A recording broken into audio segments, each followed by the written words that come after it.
Gatii jireenya afuuraa dhalli namaa har'a taasisaa jira moo jiru yoo jenne hin jiru jechuudha.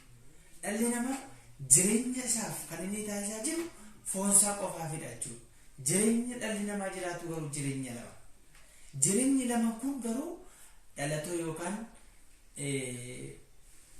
ilmaan afur qabu. Isaanis gatii jireenya afuuraa gaarii, gatii jireenya afuuraa badaa.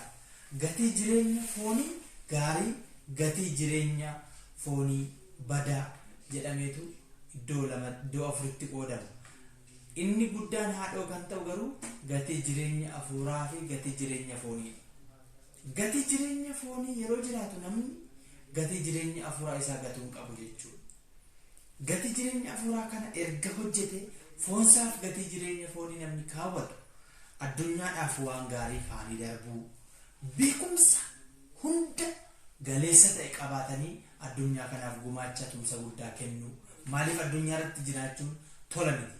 Addunyaa keessatti dhalachuun akkasumaan miti. Addunyaaf gumaachamuun tola miti waan ta'e. Inni kaan biyya eeguuf jecha, inni kaan jireenya hiriyoota isaa tiksuuf jecha ofii lubbuudhaan qalamee badee jechuudha. Kanaaf iyyuu namni maal gochuu qaba? Gatii jireenya isaa kan foonii kana eeggachuu qaba jechuudha. Biyyaadhaaf kan gumaachuu qaba jechuudha. Addunyaadhaaf kan gumaachuu qaba jechuudha. Dhalootaaf kan gumaachuu qaba jechuudha. Yoo kana hin goone dhalachuun jireenya dhala namaa gatii foonii isaaf hiikan qabu jechuudha. Gatii jireenya afuuraa gaarii kan jenne warra ammaadha. Gatii jireenya afuuraa badaan immoo nama yeroo hundumaa waan hamaaf yaadu jechuudha. Fakkeenyaaf yoo shamarran ta'e ejjaadhaaf yaadu, yoo dhiiradha ta'e rukuchuudhaaf yaadu. Kun gatii afuuraa isa badaadha jechuudha. Inni kan foonii immoo gatiin jireenyaa foonii inni badaan jedhame immoo dhalli namaa akkuma jiraachuudhaaf rakkatee xaaree wanta godhachuuf qophaa'u sana godhatee ergii mul'atee booda inni biraan immoo hammeenyaan jallinaan qabame namni kun akkamittiin na caale jedhanii wantoota hin barbaachifne gochuudha jechuudha. Yoo ilaalle namni addunyaa kanarra jiru inni kaan walitti toshata. Inni kaan walitti xonqola, inni kaan hammeenya walitti gaggeessa, inni kaan humna hin barbaachifne humna seexanaatiin qabeenya namaa saama jechuudha.